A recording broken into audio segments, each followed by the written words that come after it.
নমস্কার বন্ধুরা, আমি পম্পি তোমাদের সবাইকে স্বাগত জানাচ্ছি। আজকে হাজির হয়েছি সেই ভাইরাল হওয়া ঠাকুরবাড়ির মাছ ভাজার রেসিপি নিয়ে। দেখো, দুটো চারাপোনা আর সেই সাথে রুই মাছের দুটো পিস নিয়েছি। মাছগুলোকে ভালো করে জল দিয়ে ধুয়ে নেওয়ার পর জল ঝরিয়ে নিয়েছি। এখন একটা সুতির কাপড় দিয়ে মাছের জলটাকে বেশ ভালো করে চেপে চেপে মুছে নিলাম। নিয়েছি পাতিলেবু, আদা, কাঁচা লঙ্কা আর রসুন। এগুলোকে আমি গ্রেটারের সাহায্যে গ্রেট করে নিচ্ছি। থেতো করে নিলেও হবে, আবার বেটে নিলেও হবে।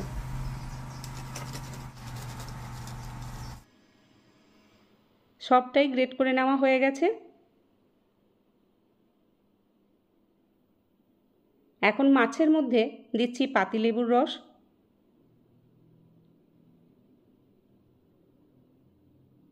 এরপর দিচ্ছি গ্রেট করা আদা, রসুন আর কাঁচা লঙ্কা।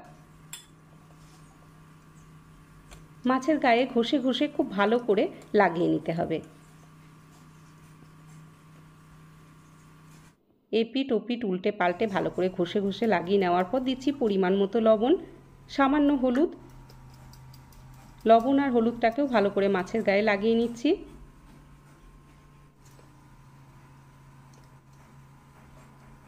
এভাবে মাখিয়ে নেওয়ার পর মাছটাকে 20 মিনিট মতো রেস্টে রেখে দেবো। ততক্ষণে কড়াই গরম করে 1 কাপ মসুর ডাল কম আঁচে ভেজে নিচ্ছি। কম আঁচে ভাজবে, বেশি আঁচে ভাজতে গেলে কিন্তু পুড়ে যেতে পারে। ঠান্ডা করে নেওয়ার পর মিক্সি জারের মধ্যে ভরে এটাকে গুঁড়ো করে নেব। তার মধ্যে দিয়ে দিলাম গোলমরিচ আর অল্প একটু লবণ। খুব মিহি গুঁড়ো করিনি, হালকা দরদরে ভাপ রেখে এটাকে গুঁড়ো করে নিলাম। প্রায় 20 মিনিট হয়ে গেছে মাছটা ম্যারিনেট করে রাখা। এখন এই মাছগুলোকে মসুর ডালের গুঁড়োর মধ্যে ভালোভাবে কোট করে নিচ্ছি। এখন মনে হচ্ছে মসুর ডালটা হাফ কাপ দিলেও হতো, অনেকটা ডাল গুঁড়ো থেকে যাবে, তবে সেটা কিন্তু ফেলবো না, সেটা দিয়েও কিছু একটা বানিয়ে নেব। ডালের গুঁড়োটা হাত দিয়ে চেপে চেপে খুব ভালো করে মাছের গায়ে লাগিয়ে নিলাম।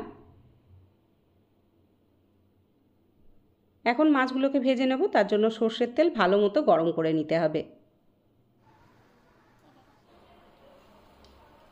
কম আঁচে মাছগুলো ভাজতে হবে, যাতে মাছগুলো বেশ ভালোভাবে সেদ্ধ হয় আর মাছগুলো বেশ মচমচে হয়।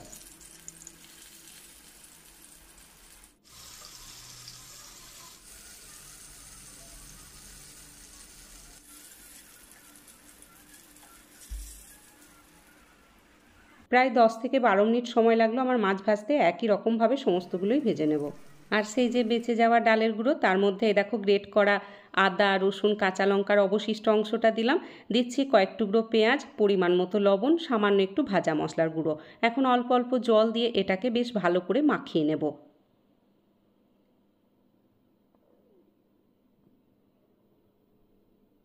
এরপর এগুলোকে বড়ার আকারে তৈরি করে নিয়ে গরম তেলে উল্টে পাল্টে লালচে মচমচে করে ভেজে তুলে নেব।